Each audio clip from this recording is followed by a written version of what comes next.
안녕하세요. 자, 오늘은 이제 지난 시간에 살인죄부터 시작해서 폭행죄까지 살펴봤고, 그다음 오늘은 이제 과실치사상의 죄를 볼 차례인데, 과실범은 이제 총론하고도 연결이 돼 있어서 아마 조금 이제 어렵게 느껴질 수도 있을 거예요. 근데 300형 들었으면 아마 좀 알 수 있을 거고, 그다음에 300형 듣고 요거 듣는 분들은 이제 복습하면서 자기가 이해가 안 됐거나 기억이 안 된 부분을 보완하는 그런 컬이라고 생각하시면 제일 좋고요. 그다음에 책들이 보면은 뭐 헌법이든 뭐 이제 형법이든 간에 조문을 항상 먼저 보는 습관, 요걸 좀 가져야 될 것 같아요. 그래서 이제 조문 문제도 나오지만도 또 조문을 우리가 어떻게 보면 해석하는 이것이 법학이기 때문에 조문을 모르고 이제 공부한다는 것은 굉장히 좀 위험할 수 있는 소지가 있어요. 자, 지금 이제 볼 과실 쪽은 좀 먼저 설명드릴 얘기들이 좀 많습니다.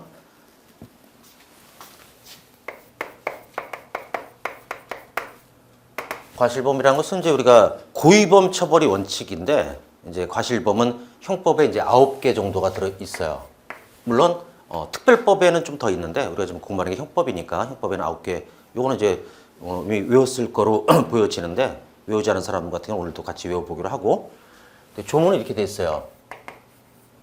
정상의 주의를 게을리하여.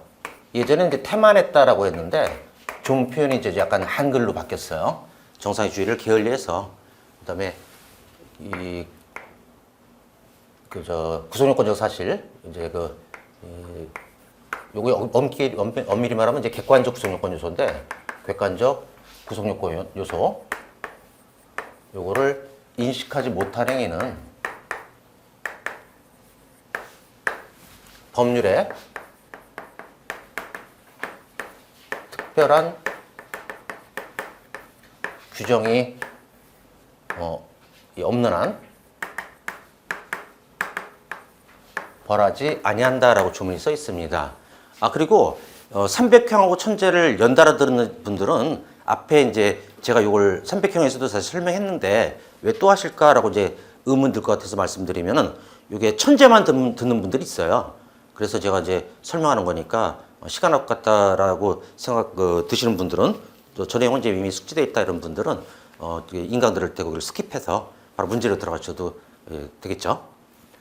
근데 뭐 복습이 나쁜 건 아니니까.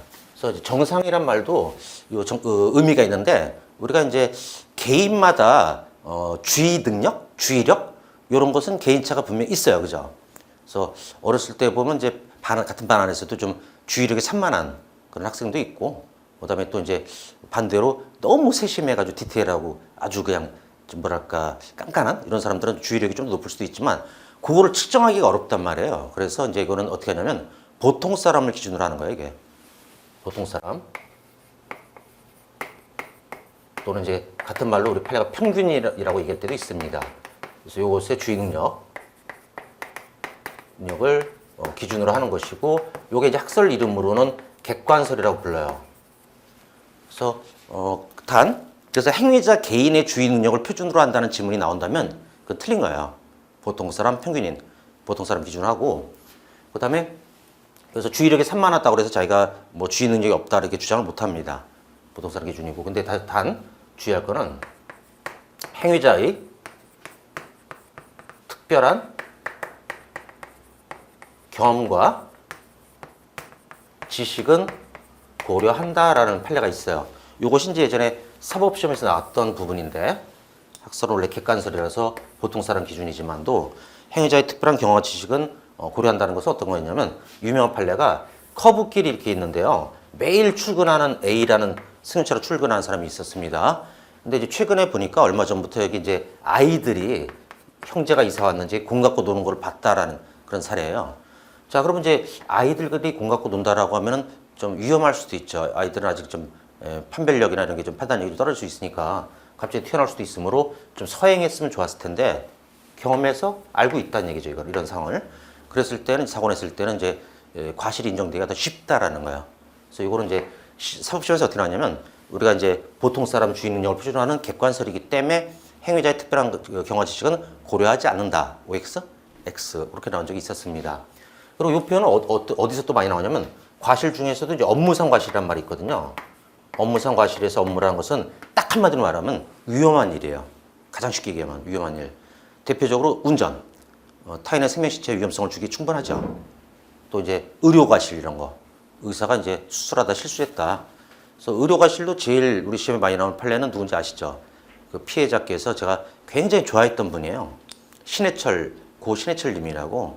그래서 이제 어떤 같은 시대를 살았던 사람이고 또 이제 그분 노래가 굉장히 좀 유니크해서 이제 좀 약간 다른 일반적인 패턴과 좀 다른 좀 되게 창의적인 작품이 많아서 굉장히 좋아요. 그래서 제가 제일 좋아하고 애창곡 중에 하나가 저 라젠카 세이브 어스라고 해서 그거를 국가스텐의 하현우 씨라는 분이 복면가왕에서 또 더 좀 리메이크해서 잘 불러가지고 굉장히 저희가 좋아하는 노래인데 그걸 만든 분이 그러니까 이제 저 이전에 이제 그 살을 다이어트 하시려고 이제 위 축소술이라는 걸 밴딩이라고 또 얘기하던데요. 그 수술하신 적이 있다가 그다음에 이제 두 번째로 또 이제 근데 이 유가족 말이 하면 위 축소 수술을 해달라는 말을 안 했다고 하더라고요. 또 여하튼간에 그거를 자기가 착각을 했는지 의사가 하다가 돌아가시는데 어떻게 됐냐면 그러니까 이제 수술하다 보면 위가 여기 있고 심장이 여기 있어요. 가깝죠. 지금 딱 이 위치거든요. 심장 위치. 그다음에 여기 위 위치다 보니까 수술하다 메스 조각이 메스 그 끝 칼 거기에 이제 심장에 조그만 구멍을 낸 거야. 아주 작은. 그래서 국가수 부검 결과는 그 심장에서 깨가 나왔어. 깨 음식이. 그 위에서 묻어가지고 칼이 또 하다가 이제 심장을 뚫고 그 안에 이제 들어갔던 거죠. 그리고 이제 또 상처가 좀 이렇게 나 있는 상태인데 그거를 갖다가 이제 복통을 굉장히 호소했는데 당연히 아프죠. 당연히 엄청 아픈데 그러니까 이제 원래 수술하고 나면 다 아픈 거라고 막 이런 식으로 좀 그거를 가볍게 생각한 거야 의사가. 그러다가 결국 이제 병원에 이제 입원했다 퇴원했다 너무 이제 점점 아프니까 그 중에서도 이제 그 와중에서도 방송 스케줄에 또 참가해서 이제 참여했다 오기도 했다고 그러더라고요. 그러니까 이제 병원에 이제 들어와 있다가 나갔다 이거를 한 두세 번 정도 반복하십니다. 근데 끝내는 이제 생명을 잃는데 그때 이제 의사의 주책은 일단 업무상 과실사가 나왔고 위험한 수술이라는 걸 하면서 근데 이제 총론에서는 어떤 논점이 있냐면 인과관계란 말이 있거든요.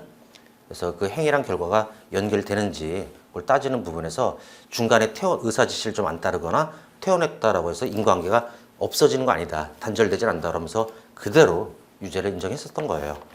그래서 논점은 많아요. 그 부분도 시험에 나오고 그다음에 또 이제 의료 비밀을 함부로 누설하면 안 되거든. 의사가 환자의 비밀을 그거를 갖다가 이제 돌아가시고 나서 막 이제 누설을 해요. 그때 죽은 사람의 의료 비밀도 보호 대상이 된다라는 그런 이제 죄형법정주의라는 형법 총론 앞부분에서 이제 등장하기도 합니다. 그러니까 죽은 사람의 의료 비밀도 보호해준다. 그거까지 알아두면 좋고요. 그다음에 이제 이때 업무성 과실에서는 뭐라고 또 얘기하냐면 이거랑 비슷하긴 한데요. 동종 직업의 같은 직업의 평균인 요거를 갖다가 이제 주의 능력을 기준으로 하겠다라는 그런 얘기를 하는데요. 그럼 의사는 의사끼리의 어떤 평균적인 그런 어떤 이제 능력을 고려하겠다는 거예요. 그럼 의사 시험을 수석으로 붙은 사람도 있고 꼴찌로 붙은 사람도 있잖아요. 그래서 꼴찌로 붙었다고 해서 무죄가 되는 것도 아니고 보통 그런 거 운전자도 마찬가지고 운전도 그 능력 차이가 굉장히 많이 나요. 어떤 이제 좀 반사신경 이런 거나 주의 어떤 이제 경계하는 그런 능력 그런 것들이 굉장히 중요한데 근데 그렇지 못한 분들도 있단 말이에요. 제가 이제 차 타고 가다가 깜짝 놀란 적이 있는데 한 운전자가 승용차인데 그 사이드 미러 이거를 접고 운전한 걸 봤어요. 놀라지 않아요? 당황스럽죠. 그래서 뭐냐 저거 그러면서 이제 그때는 이제 저는 운전 면허증을 일부러 안 땄거든요. 어렸을 때 아버님이 교통사고로 사람을 3명 사망케 한 큰 사건이 있었어가지고 일부러 안 배웠어요. 겁이 나가지고 그때 집안이 많이 힘들었거든요. 저도 친척 집에 위탁돼서 키워주고 그래가지고 일부러 안 배웠는데도 그때 이제 출퇴근 때문에 차는 이제 뽑은 적이 있는데 그때 이제 같은 하우스메이트 제가 또 외로움을 많이 타가지고 이제 방 3개짜리 아파트 상동 힐스테이트 살 때도 그 한 방에 2층 침대를 놓고 책상 2개 마련해가지고 이 카페 회원 중에서 좀 서울에서 공부하고 싶은데 좀 여건이 안 된 분은 먼저 지원하라고 그래서 제가 심사해서 거기서 이제 같이 지내고 있는데 그 중에 한 명이 이제 운전을 하고 이제 저를 출근시키고 그 다음에 이제 그 차 주차한 다음에 이제 여기 학원 강의 듣고 또 자수지에서 공부하다가 나중에 또 제가 퇴근할 때 같이 오고 이런 상황인데 그때 본 거야. 이제 딱 조수석에 앉아서 딱 봤는데 자동차가 그 사이드 미러를 접어서 뭐지? 그 얘기는 이 뒤에를 안 본다는 얘기죠. 쉽게 얘기해서 차선 변경할 때도 뭐든 그냥 경주용 말처럼 앞만 보고 달리는. 그래서 딱 이제 지나가면서 딱 봤더니 이제 한 40대에서 50대 사이에 아주머니께서 이제 딱 이제 가고 계시더라고요. 그래서 야, 너무 좀 위험하다 이런 생각 들었는데 그런 분들이라고 하더라도 사고 나면 어떻게 책임져야 되겠죠? 예. 자기는 뭐 이제 앞만 보고 가는 사람이다 뭐 항변할 발소용도 없는 거고. 네? 평균인 의미가 있어요 이게. 그다음에 주의란 거, 그 주의를 갖다 게을리했을 때 죄가 되는 거니까 이걸 짧게 얘기하면 이제 부주의한 거고. 그다음에 또 하나는 이제 좀 길게 얘기하면 주의 의무를 위반했다라고 얘기합니다. 이러면 주의 의무를 위반했다라고 하면 이제 이게 과실의 내용이 되는 거고. 근데 만약에 판례가 비교해서 주의 의무가 없다라고 얘기해 버리면 그 주의할 의무도 없었다. 그렇게 되면 이제 어떻게 되냐? 그건 무죄로 돼 버린다는 얘기예요. 그래서 주의 의무가 없다라고 한 유명 판례가 찜질방 발안실 무죄 사건. 발안실은 사우나라고 생각하면 좋을 것 같아요. 땀 빼는 장소입니다. 찜질방에서도 이제 넓은 공간은 그렇게 아주 뜨겁진 않잖아. 잠도 잘 수 있고, 그죠? 근데 이제, 사우나 같은 데는 보통 6, 70도 정도 이상 갈 거예요. 그런 데서 만약에 수시간 잠을 자면 어떻게 될까요? 죽죠. 탈수. 그 다음에 또 심장에도 무리가 올 것이고. 왜 여름에도 열사병 뭐 이런 거 있잖아요. 예, 그런 거로 이제 여름에 그냥 밭에서 일하다가 저도 친한 친구는 아닌데 동창인데 한 명을 그렇게 잃었어요. 그래서 이제 밭에서 한여름에 일하다가 심장마비로 쓰러져 있고 이렇게 해가지고 일찍 떠난 친구가 있는데요. 한 2, 3년 전에 위험해요. 그러니까 그 더위도. 예. 근데 이제 요 사건 같은 경우는 스토리는 이제 짧게 말씀드리면은 그러니까 이제 한 사람이 찜질방을 들어가는데 원래 음주 만취자나 이제 심장에 문제인 사람도 들어가면 안 되거든요. 거기 써 있어요. 보통 들어가는 입구에. 근데 이제 그냥 술을 조금 먹고 들어갔는데 만취자는 아니었다가 술을 드시는 분은 알겠지만 자기 주량보다 조금 먹으면 오히려 좀 약간 계속 술이 땡기고 잠이 더 안 와요. 아예 안 먹으면 차라리 낫지. 그런 상황이라 이분이 못 견디고 후문으로 빠져나가서 만취해서 들어온다고 취했으니까 여기 들어가서 잔 거지 이제 발안실에 돌아가셨어요. 근데 유가족들은 이제 또 이제 그 분노하셔가지고 찜질방 주인하고 직원을 이제 과실치사로 신고를 합니다. 그래서 이 사건이 이제 대법원까지 갔는데 대법원에서 한 얘기가 그런 이제 어떻게 보면 특이한 케이스잖아요. 이게 일반적인 케이스가 아니라 그런 경우를 대비해서 찜질방 주인하고 이 직원이 후문을 경계근무 쓸 주의 의무는 없다라고 얘기했어요. 결국 무죄가 된 거죠. 그래서 찜질방 발안실 무죄 사건이라고 부릅니다. 여기서 이제 주의 의무가 없다는 얘기가 나와요. 그래서 우리가 이제 문장을 보다가 이때 주의 의무가 없다라고 얘기해 버리면 이 사람은 이제 무죄가 됐구나. 이렇게. 그리고 이제 아마 300형 들으신 분은 거기서 공사 관련 판례를 제가 과실에서 정리해 놓은 게 있을 거예요. 그래서 건설사 사장이나 이런 분들은 공사 현장을 직접 감독할 주의 의무는 있다 없다? 없다. 그럼 누가 보통 감독합니까? 공사 현장은 현장 소장이. 이런 이제 얘기. 또 도급인, 수급인도 거기 정리되어 있어요. 도급인은 공사를 주는 사람. 그다음에 수급인은 공사를 맡아서 일하는 사람. 이 사람이 이제 건설하는 사람이에요. 근데 공사를 주는 만약에 제가 땅을 산 다음에 집을 이쁜 걸 하나 지고 싶다라고 했을 때 거기다 공사를 이제 맡길 거 아니야. 건축업자 이런 사람한테. 근데 제가 건축에 대해서 뭐 압니까? 몰라요. 그래서 도급인은 그런 때 이제 어떤 공사가 잘 진행되고 있는지 사고 방지가 잘 되어 있는지 이것을 직접 감독할 주의 의무는 없다라는 거예요. 그럼 누가 해야 돼? 그거는 수급인이. 이런 식으로 정리하고 더 판례가 좀 덜 여러 개 있죠. 예. 그래서 주의 의무 없다는 것도 굉장히 의미가 있고 그러면 이 주의 의무의 내용이 뭐냐? 뭘 어떻게 했을 때 주의 의무가 다한 거고 잘한 거고 어떨 때 못한 거냐라고 할 때 요 지금 설명하는 부분은 많이들 틀려요. 예견 가능성이 있고 그다음에 회피 그 결과를 회피할 가능성이 있는데 이런 얘기. 근데 예견 가능성이라는 얘기는 다시 말하면 그러니까 예견할 수 있었음에도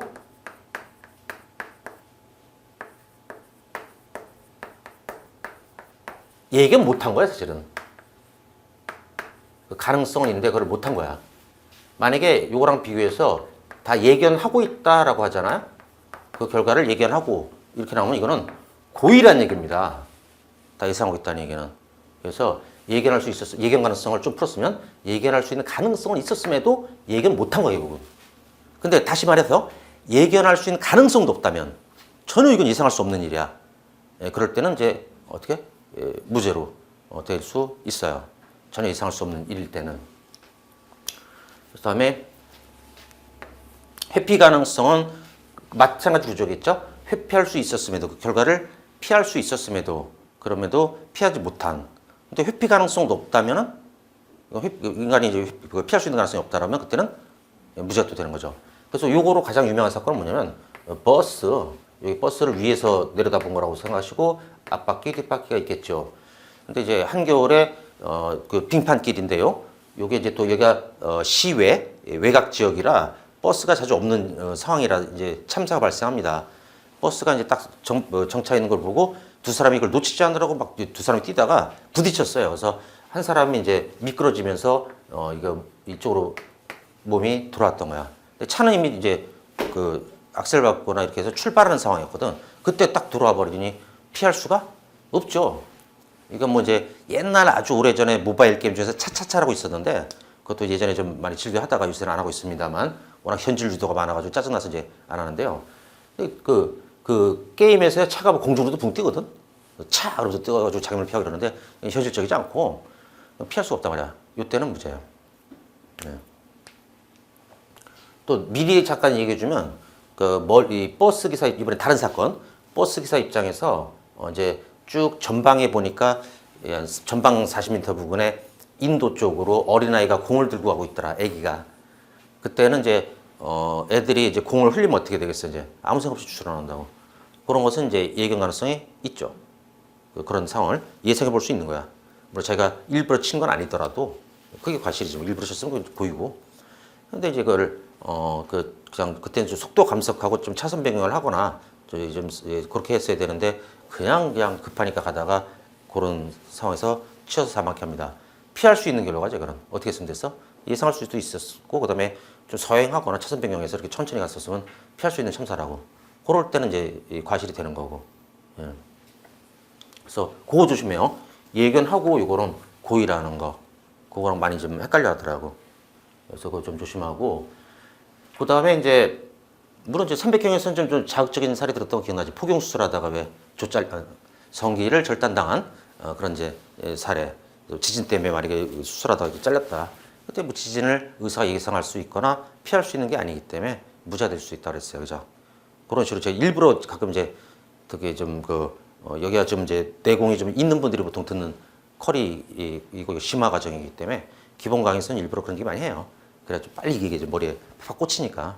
근데 제가 뭐 음탕하거나 문란해서가 아니라 일부러 강의 기법이야. 심리학의 그 연구 결과를 도입한 건데 자극적인 얘기가 기억이 오래 간다고. 그래서 일부러 그렇게 하는 거니까 이제 가끔 그래서 뭐 이제 제가 육두문자 섞고 그러더라도 여러분들을 내가 무시해서가 아니에요. 자극 줘가지고 좀 기억을 좀 오래 갖고 가라는 그런 취지니까 양해 부탁드립니다. 좀 많이 자제하고 있는 거 알죠? 좀 원래 이 인강 안 찍을 때는요. 많이들 놀래요. 깜짝깜짝 놀래고 제가 막 그냥 근데 좀 인강 찍을 때는 조금 자제하고. 저 수호는 인강 안 찍거든요. 거기서 그냥 많이들 이제 사람들이 좀 놀래고 그러는데 절대 지루하진 않습니다. 그래도 시간 가는 좀 모르고 그냥 하는 거고. 그다음에 요거 가장 중요한 이제 사건 해결 원리가 이거예요. 근데 회피 가능성은 실제 문제되는 사건이 많지 않고 거의 예견 가능성으로 거의 다 풀어요. 그래서 과실하면 딱 하나 기억한다면 예견 가능성 기억했으면 좋겠어요. 예상할 수는 있는 일일 때. 그다음에 이제 결과나 이런 이제 구성요건 요소를 인식 못했을 때, 만약 구성요건 요소를 다 인식하고 할 의지가 있다면 그것도 고의예요. 근데 요거는 이제 어떻게 보면 인식 못한 또 객관적 구성요건 요소는 이제 행위 측면하고 결과 측면, 또 인과관계라는 이 세 덩어리가 있고, 그 구성요건은 죄명이라고 그랬죠. 죄명. 무슨 죄로 갈지 따질 때. 그래서 뭐 이제 상해죄로 가려면 어떻게 하면 되겠어?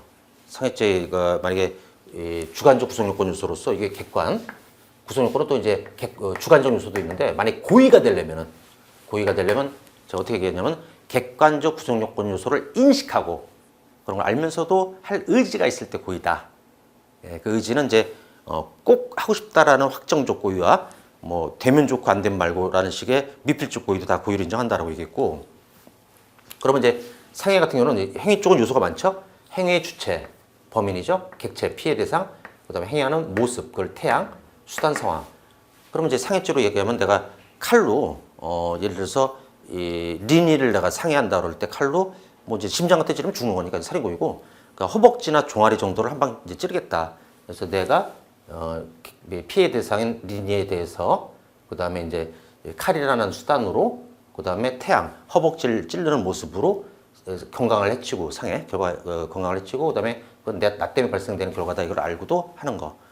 근데 이 고의가 없을 때 이제 이런 것이 없어줘야 고의가 없어야 과시되니까 구성 요건 요소의 객관적 요소를 인식하지 못한 이렇게 얘기한 거야. 근데 인식 못한 인식 없는 과실도 있고 어떻게 보면 자기도 모르게 사고 내는 경우도 있다. 예상할 수 있는 가능성은 있지만 근데 인식 있는 과실이라는 것도 있거든요. 과실은 이제 두 종류인데요. 이 인식 있는 과실은 인식 못한 것은 이제 자기가 이제 예를 들어서 갑자기 이제 어떤 튀어나오는 사람을 치었다 이런 거 떠올리면 좋겠는데, 인식 있는 과실 같은 경우는 사람이 이제 예를 들어서 자기가 이제 예를 들어서 운전에 너무 자신감이 넘쳐가지고 어떤 사람이 이제 건너고 이제 막 우당횡단하는데도 나라면 충분히 저걸 피할 수 있다 하다가 사고 내는 거야. 상황을 알고 있죠. 그러면 객관적으로 아주 냉철하게 상식적으로 얘기하면 어느 게 더 나쁜 사람이에요? 없는 과실, 있는 과실 중에. 있는 과실이 더 나쁜 거죠. 요거를 조문에 인식하지 못하느라고 그래서 이걸 무죄라면 더 나쁜 사람이 처벌이 안 돼 버리니까 우리 판례는 둘 다 처벌하고 형량은 똑같아요. 그러니까 불법의 내용이나 형량 요거는 동일하다 이렇게 얘기합니다. 근데 이제 시험에서는 이제 우리 경찰 시험에서 한번 어떻게 나온 적이 있냐면 인식 있는 과실이 인식 없는 과실보다 불법이나 형량이 더 중하다 이렇게 속였어요. 아니 똑같아요 그냥. 그거랑 비슷해. 확정적 고의랑 미필적 고의도 똑같이 형량이 나오거든. 죄명도 같고. 그다음에 이제 인식이 없는 과실이나 있는 과실이라도 똑같이 이렇게 취급하고 그런 거. 그다음에 그러면 이제 법률에 특별한 규정이 없는 한 벌어진다는 얘기는 원칙은 고의만 처벌한다는 얘기예요, 사실은. 고의가 죄가 되고 고의가 처벌되는 것이 원칙인데 법률에 특별한 규정이 있을 때는 이제 결국 이제 과실범도 처벌되는데 요거는 이제 외우라고 제가 부탁을 했었을 건데 우리 초심자분 처음 거 내가 해줄게요. 그 과실, 그다음 실, 오케이. 폭, 오케이. 1. 사장, 가스. 그래서 이게 두 문자인데요. 우리가 앉아있는 교실의 폭이 1m다. 굉장히 좁죠?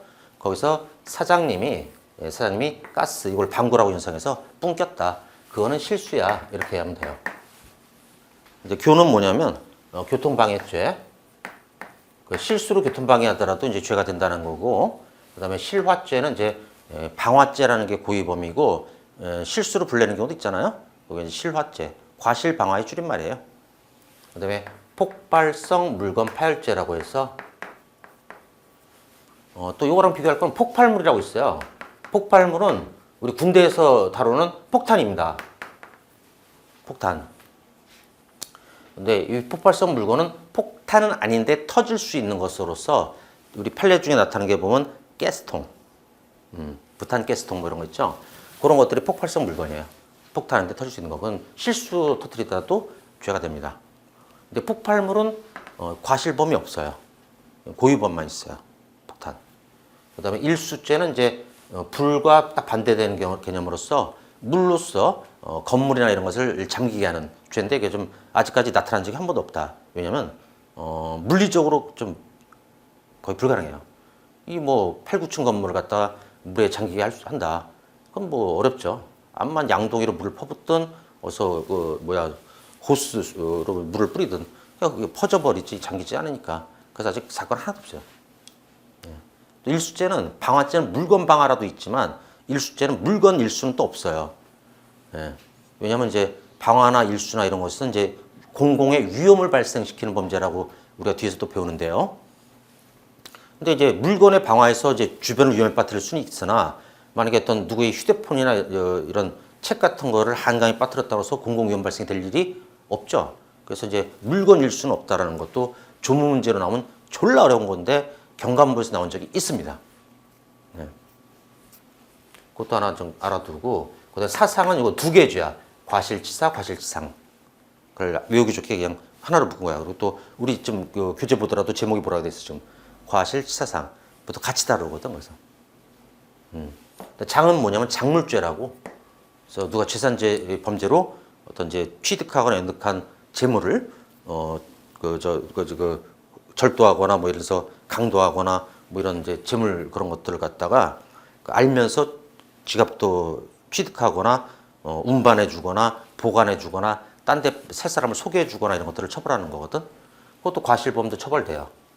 근데 좀 이따 보지만 이제 단순 과실은 이제 안 되고 업무상 과실, 중과실만 죄가 되죠. 가스, 전기 등에는 이제 방사선이 들어갑니다. 방사성 물질. 여기 들어서 다시 공급 방해를 하거나 방류, 흘려보내는 거. 이것도 과실도 죄가 되는데요. 9개인 이유가 하나, 둘, 셋, 넷, 다섯, 여섯, 일곱, 여덟, 9개예요. 그럼 여기 없는 과실, 폭행 이런 죄명은 있지도 않고요. 실수로 누구 부딪혔다? 무죄. 근데 뭐 누구를 부딪혀서 쓰러뜨려가지고 죽겠다? 과실치사. 이건 죄가 되죠. 상해를 입혔다? 죄가 되죠. 또 이제 과실절도 없죠. 그래서 과실절도는 가끔 발생될 수 있어요. 먼저 이것도 이왕이면 이제 시험에 나오는 판례, 우리 시간이 이제 주어진 시간에 제일 우리가 정보를 시험에 나올 걸 많이 아는 게 중요하니까 그거로 설명드리면은 이제 이런 사건이 있었다. 그러니까 이제 먼저는 빈 두부 상자 사건을 소개해 드리는데 두부 상자, 플라스틱으로 된 빈 두부 상자 그 사건, 이건 아마 못 들었을 거야. 들었니? 그러면 이제 빈 두부 상자 사건 같은 경우는 그러니까 이제 그 쓰레기 봉투 옆에 플라스틱 빈 두부 상자가 놓여 있는 거야. 근데 왜 동네마다 보면은 이게 주로 할머니, 할아버지 이런 분들이 왜 조그만 리어카 같은 데에다가 종이나 뭐 유리병이나 뭐 플라스틱 이런 걸 수거해 가신 분들 있잖아요. 예. 근데 그런 분이 딱 보니까 쓰레기 봉투 옆에 플라스틱 빈 두부 상자. 그건 보관하고 있는 거로 보여져요? 버려진 거로 보여져요? 버려진 거로 보여지. 그래서 그걸 이제 수거해 가는데 그 집주인이 튀어나와서 야, 이 도둑놈아, 뭐 또 도둑녀나 이러면서 잡은 거야. 근데 이것도 경찰이 또 그걸 입건해 가지고 또 검찰에 넘기고 검찰은 또 그거를 대법원까지 끌고 갑니다. 그런데 우리가 이제 그 절도죄의 고의 이게 인정되려면 남의 것이고 어렵게 얘기하면 타인 소유, 남이 가지고 있는 타인 점유 요것의 재물을 승낙 없이 그 의사에 반해서 보통 승낙 없이 그걸 이제 취거라고 얘기하거든. 승낙 없이 가져가는 거를 취거해 가는 그것이 절도인데 남의 것이란 거를 몰랐죠. 이건 버린 쓰레기 이런 거는 주사가도 되거든.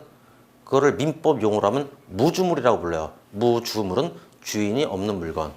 민법 조문이 있어요. 무주물은 선점자 소유란다라고. 그게 뭐냐면 더 쉽게 하면 쓰레기나 애시당초 주인이 없는 거나 예를 들어 뭐 야생 동식물, 하늘에서 떨어진 운석, 뭐 이런 또는 이제 쓰레기 이런 것들이 무주물인데 그거는 선점자, 먼저 가진 사람이 인자란 얘기예요. 그러니까 이분은 절도의 대상인 줄 아예 몰랐던 거야. 절도 고의가 없고. 근데 누가 보더라도 이거는 여러분들이 보더라도 어떤 초심자 두 분은 이제 초심자인데 절도 고의가 없다는 거 알겠죠. 근데 그걸 검사는 이제 대법원까지 끌고 왔으니 안타깝죠. 그래서 그런 사례도 또 하나 있고 또 어떤 사례도 있냐면 문 닫은 빵집의 빵 사건이라고 그래서 이제 동네 빵 가게가 있고 한 사람이 이제 배가 고픈 채 밤에 집에 가다가 한 12시 좀 넘어가지고 배고파요. 근데 동네 빵집에 보니까 샤타가 내려져 있고 그 앞에 이제 빵 상자들이 있는데 그 빵이 그 위에 올려져 있는 거야. 그래서 뭔가 하고 딱 봤더니 유통기한이 지났어. 그럼 어떻게 생각했어? 이제 이게 이제 유통기한 지났으니까 버렸구나라고 생각하고 먹는데 또 잡혔어. 앞에 빈 두부 상자랑 비슷해요. 그것도 또 판례를 만들었거든. 근데 역시 이것도 절도 고의가 없다. 예. 어떻게 보면 비슷한 연도에 이게 나왔어. 또 이게 86년, 87년 이렇게 시리즈로 고의에서 되게 유명 판례거든. 고의가 없다는 거로. 그럼 뭐냐면 고의가 없다는 얘기가 고의 어디 있어? 여기 있지? 객관적 구성 요건 중에서 이 행위 객체를 모르는 거야. 그럼 고의가 없는 거거든. 고의는 이것들 다 알아야 되는데. 네. 그래서 내 짐작에는 아마 이 빵집 주인이 그 빈두부 상자도 나왔던 것 같아.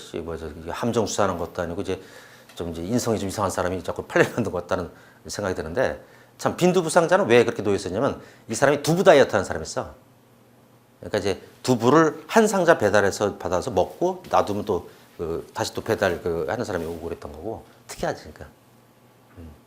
거기에다 고의가 없는. 그런데 또 과실절도란 말이 있으면 죄가 되겠지만 이게 절도가 없잖아. 그래서 이제 고의가 없으니까 이제 고의가 있어야 죄가 되는 게 원칙이다. 다시 한번 강조하면 무죄가 됐던 겁니다. 요거는 외우셔야 되겠지. 우리 형법에 있는 거. 근데 손괴도 우리가 과실손괴 많이 발생돼요. 그러니까 이제 뭐 지나가다가 그런 실수 다 했을 거야. 누구 물건을 지나가다가 떨어뜨려서 약간 좀 훼손되거나 아니면 이렇게 음료 아이스 아메리카노로 보여지는데 그걸 지나다 툭 쳐가지고 쏟아지거나, 그게 이제 타인의 재물을 못 쓰게 하는 게 손괴죄라는 게 있거든요. 타인의 재물을 못 쓰게 하는 손괴죄라는 게 있는데, 역시 이거는 실수잖아. 고의란 게 아니라. 과실손괴라는 점이 없지? 무죄입니다. 이런 식으로 이제 되니까 중요하겠죠? 요건 암기사항이에요. 교실 포길 세상가스 이거는. 근데 이제 특별법에는 과실손괴가 있어요. 대표적으로 어디서 과실손괴가 있냐면 교통사고 처리특례법 이런 데서 실수로 타인 차를 부셔도 그땐 죄가 돼요. 그거를 이제 물피냈다 그러죠. 물적 피해. 사람 치면 뭐라고 그랬어? 이제 인피라고 얘기하고. 이렇게. 거긴 있어요. 그러니까 이제 이건 형법에 대해서 얘기하는 거야. 네. 또 과실도 그냥 과실이 있고, 그 다음에 업무상 과실, 중과실이 있다. 업무상 과실하고 중과실이 형량이 똑같아요. 근데 이 둘은 단순 과실, 이게 과실을 좀 뭐 단순 과실, 경과실, 보통 과실 이렇게 불러요. 그냥 과실이라고도 부르고. 얘들은 업무상 과실, 중과실 이렇게 있고. 중과실은 뭐야? 큰 실수지 그냥. 무거울 중자 써가지고 큰 실수. 그러니까 이제 교통방해 같은 거는 3개 다 처벌하거든. 그럼 뭐라고 얘기하냐면 이쪽에다 형량이 세니까 우리가 살인죄보다 존속살해가 형량이 세면 그걸 뭐라고 부르냐면 가중적 구성요건이라고 그러거든.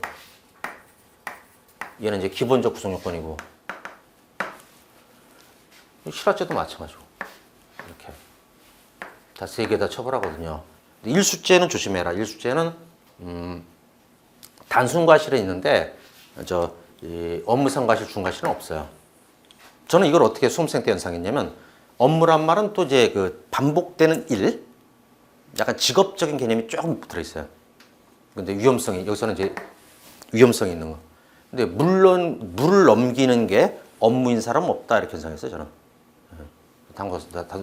단순 과실만 있고, 사상은 이제 다 있어요. 이렇게 다 있는데, 작물죄도 조심해야 되는데, 작물죄는 이제 단순 과실, 그냥 과실은 죄가 되지 않고 업무상 과실, 중과실만 죄가 되는데, 저는 이것도 이렇게 연상했어요. 작물을 다루는 게 업무일 수 있는 사람, 그 직업을 한번 떠올려 볼까? 고물상, 금은방, 전당포 이런데. 주로 전당포에서 판례가 많이 나오더라고. 금빵하고. 그래서 그런 사람들을 겨냥해서 만든 거다 이거는. 단순 과실은 그래서 없다라고 하는데, 나머지는 이거 다 있고 이렇게. 근데 여기서는 이제 어떤 논점이 하나 있냐면, 보세요. 단순 과실 작물 또는 이제 과실 작물은 없는데 얘만 업무상하고 중과실만 있잖아. 이때 이거를 가중구성 요건이라고 말하면 말이 되겠어 안 되겠어요? 기본보다 센 게 가중인데 이거는 없잖아 이게. 얘가 기본이야 얘가. 가중적 구성 요건이 아니다. 이렇게. 근데 일수는 가중 구성 요건이 없네. 기본만 있고 또 그지? 그래서 이때 이것도 외워야 되는데, 일본의 그 깃발을 국기를 뭐라고 그럽니까? 일장기라고 그러죠. 일장기. 일장은 조심하자. 그래서 일수는 단순만 있잖아, 그지? 일수는 단순 있고, 단순 과실만 있고, 작물은 단순이 없잖아, 그지? 단순 과실이 없어요. 그래서 이거를 까먹지 않으려면 일단 있고 장단은 없다. 이렇게도 기억해도 좋고, 일단 있고 장단 없다 이렇게 하면 이것도 안 까먹을 수 있고, 시험에도 나왔었어요. 그래서 예를 들어서 업무상 과실일수죄라는 것이 있다는 표현 나오면 맞아 틀려? 없지. 예, 틀리죠? 예. 그리고 또 작물죄에서는 이제 이 업무상 과실 중과실이 가중구성 요건이란 맞아 틀려? 틀리지. 그거까지 외우면 이 암기사항은 완벽합니다. 예. 근데 암기사항은요 많이 나오지는 않는데요. 나왔을 때 외워놓으면 그냥 쉽게 빨리 맞추는데 그거를 그 판례는 잘 모르는 판례도 우리가 공부를 하다 보면 판례의 성향, 원리, 흐름이 좀 있어요. 그걸 알면 이제 그 판례가 이렇게 하겠다라면 거의 맞아요. 그 추리할 수가 있단 말이에요. 모르는 판례도. 근데 암기사항은 추리가 안 돼요. 근데 고마운 거는 그러니까 이제 암기사항은 뭐 이제 한 열 몇 페이지밖에 안 됩니다. 형법은. 그걸 제가 그 300회 하나 책에 뒤에 부록으로 이렇게 만들어 놨거든요. 부담 없지. 뭐 경찰학이나 이런 것보다는 훨씬 부담이 없어요. 그래서 그러니까 이제 근데 공교롭게도 이게 강론 앞부분에만 암기사항이. 그러니까 마치 이제 처음 공부하신 분들은 형법도 왜 이렇게 맞나 보다 그러는데 그렇진 않아요. 거의 한 7, 8%는 이해로 되고 암기사항은 한 2, 3%? 그 정도의 노력이면 됩니다. 예. 그래서 이런 데 특별한 규정이 없나 벌어지 않는다 이것도 이제 알아두고 다음에 이제 문제를 한번 다뤄보도록 할게요. 핵심 노트 잠깐 봅니다. 과실치상죄, 과실로 인하여 또 과실의 개념은 이제 이게 총론이에요. 총론 14조 정도? 그 정도에 들어있을 거예요. 14조인가 15조인가. 뭐 무슨 내용이 몇 조다까지 다 외우진 않으니까 예. 거기 들어있는 내용을 설명드린 거고 총론 얘기야 이거는. 네. 그다음에 과실로 인하여 사람의 신체를 상해하거나 이게 과실치상, 사람을 사망에 이르게 함, 과실치사 이렇게 되겠죠. 그 죄고 과실치상죄는 반사불벌이다. 반사불벌도 이제 어떻게 외우자고 제가 보통 제안하냐면 반사불벌죄는 과외, 과외할 때 폭행협박, 명예훼손 이걸 좀 한다 이렇게 하면 되고 피해자가 이제 저는 처벌 원치 않아요 그러면 처벌이 안 돼요. 쉽게 얘기하면. 근데 과실치사는 반사불벌이 아니에요. 그래서 이제 죽은 사람은 또 반사불벌을 할 수가 없고 보통 유가족이 우리 합의금 받았으니까 그냥 처벌 안 할래요. 그래봐야 그대로 처벌됩니다. 그리고 대부분의 범죄는 이런 친고죄라고도 하는 게 있고 반사불벌이 있는데 그 대부분의 범죄는 친고죄 반사불벌일까요? 아니면 그냥 그 처벌할 수 있을까요? 후자예요. 그래서 그냥 처벌하는 게 원칙인데 그 소추 조건이라고 해서 검사가 재판 청구할 때 조건을 단 범죄는 몇 개 안 돼요. 그래서 그거는 따로 외워놓는 거야. 뭐 그냥 뭐 예를 들어서 강도를 했다. 근데 강도당한 사람이 나는 처벌하기 싫습니다. 그래봐 소용없어요. 그대로 그 수사기관에 알게 되면 처벌합니다. 업무상 중과실을 받고 업무상 과실이나 중과실일 때 형량이 높아지고 얘는 이제 업무상이 붙으면 또 반의사불벌 혜택이 없어져요. 과실치상만 반의사불벌이 되는 거야. 도주차량은 뭐겠어요? 이게 뺑소니죠, 뺑소니. 그때 뺑소니는 혹시 어디서 처벌하는지 그 폭행이나 상해에서 내가 아마 설명했을 듯한데 그때 300형에서 조문 분석 검사했구나. 특가법, 뺑소니. 음주운전은 특가법. 이런 것이고 위험운전 치사상해라고 그건 형법이 아니라 특가법으로 합니다. 특정범죄 가중처벌법. 문제 1번 OX 가번 업무상 과실치상죄는 반사불벌? 이미 틀렸네요. 업무상 과실은 반사불벌이 아니라 과실치상만. 그래서 그 앞부분이 틀렸고 업무상 과실치상은 반사불벌이 아니다. 뒤에는 맞아요. 앞에 틀렸습니다. 단순 과실만 반사불벌입니다. 나번은 자동차 운전자가 교통사고로 인하여 업무상 과실치상죄를 범한 경우에는 이 죄 대신 교통사고 처리특례법이 적용된다. 맞아요.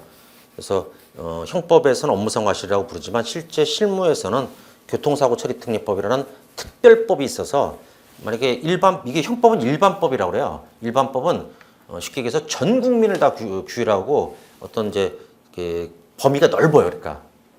근데 특별법은 특정한 어떤 이제 그 요건을 갖췄을 때만 적용되는 이제 적용 범위가 더 좁은 거예요. 근데 일반법하고 특별법이 그 겹치면 어떻게 되느냐? 그러면 이제 특별법으로 갑니다. 그 특별법 우선의 원칙이라고 부르죠. 예를 들어서 아직 안 배운 분도 있겠지만 성범죄 같은 경우도 특별법이 발달돼 있어요.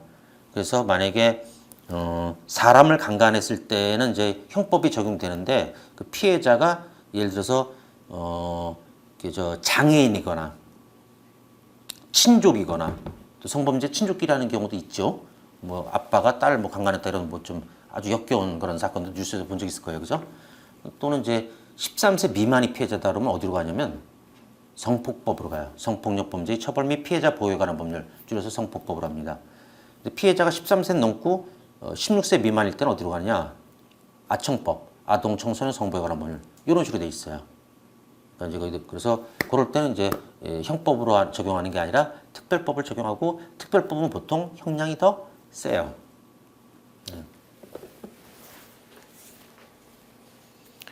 그래서 나번은 이제 교통사고에 대해서는 교통사고 처리 특례법이 있구나. 근데 그것도 아까도 얘기했지만 뺑소니 치거나 위험운전, 음주운전이나 약물운전하게 되면은 그다음에 특가법으로 더 센 거로 하고, 더 센 거로 하고. 다번 같은 경우는 자, 화물차를 주차했으니까 운전 중은 아니죠. 주차했어요, 멈췄어요. 그 다음에 이제 이 사람이 이거 화물차였기 때문에 토마토 상자를 배달하다가 그 트럭 위에서 이걸 놓친 거예요. 그래서 지나가던 행인의 어깨가 맞아서 부러집니다. 골절을 입었거든요. 교통사고는 아니에요. 그래서 교통사고 처리 특례법이나 이런 데로 못 가는데, 근데 운전 중에 난 사고가 아니라, 근데 그 무거운 물건을 나르는 거는 타인에게 위험성을 줄 수 있어 없어? 있지. 그래서 이거는 과실이 아니라 업무상 과실치상이 됐던 사례입니다. 토마토 상자. 근데 여기서는 교통사고니까는 업무상 과실치상이 되지 않는다? 틀렸습니다. 교통사고가 아니고 업무상 과실치상이 되는 사례입니다. 그 다음에 라번은 업무상 과실치상죄의 업무에는 공무도 포함된다. 사무, 개인의 일뿐만 아니라 공무도 포함된다. 그거는 이제 이렇게 이해하면 좋을 것 같은데, 경찰도 순찰차를 운전하고 가다 사람 칠 수도 있겠죠? 실수로? 그때는 이제 단순 과실로 형량을 줄일 거냐, 업무상 과실로 그냥 다른 운전자의 그 과실처럼 동등하게 처벌할 것이냐, 어떨까요? 업무상 과실이 돼요. 운전은 위험한 거니까. 그래서 공무원도 업무상 과실이 된다. 이렇게 생각하면 돼요. 근데 요거를 지금 이제 다룬 이유는 뭐냐면, 업무방해죄라는 게 뒤에 또 있거든요. 업무방해죄라는 것은 공무는 포함 안 돼요. 사인의 업무, 형법상 보호가치가 있는 업무, 그걸 방해했을 때 업무방해죄가 되지. 왜? 공무원의 어떤 공무를 방해하면 다른 죄가 있죠. 공무집행 방해라고 따로 있거든요. 그래서 그 공무는 빠지니까 그래서 요거를 넣은 거야. 근데 업무상 과실에서는 공무도 포함된다라고. 그 다음에 마번은 산부인과 의사 갑의 업무상 과실로 임신 32주의 임산부 의뢰 뱃속에 있는 태아네, 사망했다. 업무상 과실상죄가 갑에게 업무상 과실상죄가 성립할 수 있다. X입니다. 왜 그러냐? 일단은 태아는 사람이 아니고요. 그래서 이때 태아에 대해서 업무상 과실치사가 되지도 않고요. 그때 그거를 검사가 만약에 임신한 그 임산부 태아를 의사가 부주의해서 죽겠다. 근데 이제 사람 아니니까 업무상 과실치사가 안 된다면은, 그럼 임산부에 대한 상해, 실수로 상해 입힌 거라 주장을 했던 건데, 이거는 어제 배웠을 거야 아마, 그죠? 근데 이제 임산부하고 태아는 그러니까 태아는 임산부의 신체 일부이다. 아니면 태아는 임산부의 신체와는 별개의 존재이다. 어느 게 맞을까요? 별개가 맞아요. 그럼 임신 안 하는 여성은 신체 일부가 없는 사람들입니까? 그건 아니잖아. 그래서 별개가 맞아요. 그래서 이제 태아가 의사의 부주의로 태아가 죽더라도요, 의사를 처벌할 그 형법적 규정이 없어요, 사실은. 근데 언제부터는 실수하면 죄가 될까? 어떤 상황이 있을 때는 이제 태아에서 사람으로 바뀔까? 진통이 오거나 아니면 실제 재앙절개 됐을 때부터는. 그때 부주의하게 죽게 하면 업무상 과실치사 됩니다. 근데 32주면 아직은 일반적으로 진통이 안 오지. 우리가 10개월에 보통 출산한다고 알고 있는데, 그죠? 10개월은 몇 주냐?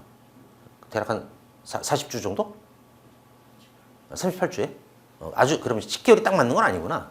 10개월도 좀 빠르네. 확실히 여경이라고도 좀, 우리는 잘 모르잖아요. 10개월로만 알고 있었는데 38주랍니다. 예. 다음에 그래서 남자 입장에서 우리 판례 보면은 이해 못할 게 좀 있어요. 그냥 그 추리만 할 뿐이지. 생리도벽이란 말이 나중에 총론에 나오거든. 근데 생리 때 좀 약간 이상 심리가 돼가지고 이렇게 절도하는 그런 충동이 있는 그런 이제 판례가 하나 있는데 우리야 뭐 생리를 해본 적이 없으니까. 그러니까 이제 그런 그 솔직히 100% 이해는 못하지. 근데 이제 추리할 뿐이지. 근데 여기는 이제 여경이니까는 뭐 이제 저기 그 약간 그 기간 동안에 좀 이상 심리가 좀 되는 경우가 있습니까? 예, 있답니다. 예. 그래서 막 세비고 다녀? 절도하고? 그렇지 않죠? 예, 근데 뭐 일단 보통 때는 좀 약간 다른. 전 딸 키워봤으니까 좀 알죠. 되게 까칠해질 때 있어요. 예. 일단 뭐 별로 내가 잘못한 것 같지도 않은데 짜증내고 확 문에다 붙더라고 막 이러면 요런 아까 얘기했던 생리 뭐 기간인가 이렇게 하면서 그냥 좀 조심하죠.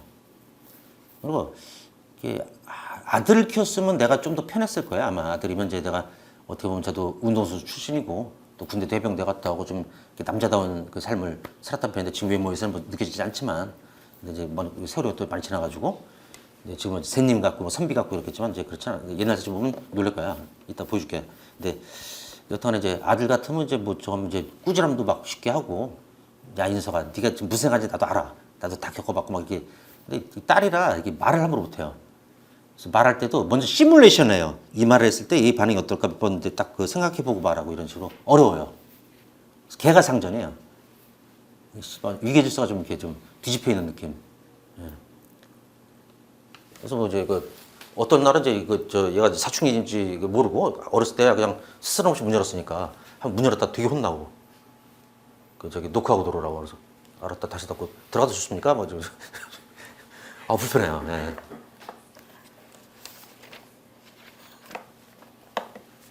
다음에 자 여기까지 벌써 46분 됐네요. 원래 내가 인강 이렇게 그 강을 길게 안 한 사람인데 원래 일부러 한 30분 40분에서 끝내요 인강은. 왜냐면 이제 실강보다는 인강 듣는 사람들은 집중도가 좀 떨어져요 시간이. 그래서 일부러 그걸 배려해서 하는데 오늘은 좀 할 얘기가 좀 많아가지고 잠깐 좀 쉬었다고 또 애국 타임 내려서 하고 내려들어가겠습니다.